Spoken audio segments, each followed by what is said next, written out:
Hello! Welcome to ODL English. Let's learn some simple English sentences about our daily routine. I wake up at 6 o'clock. This means I open my eyes and get up from bed at 6 a.m. I brush my teeth.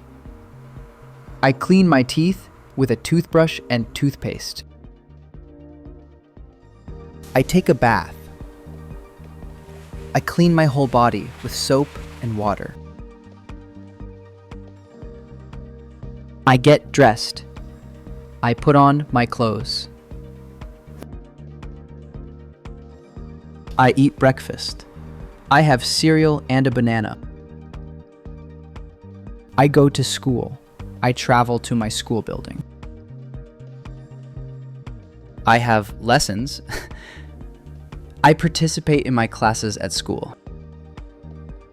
I eat lunch at 1 p.m. I eat my afternoon meal. I have lessons. I participate in my classes at school. I come home in the evening. After school, I return to my house.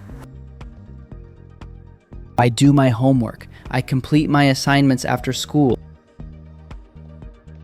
I eat dinner with my family. I eat my night meal with my parents and siblings. I go to bed at 10 o'clock. I lie down in bed at night.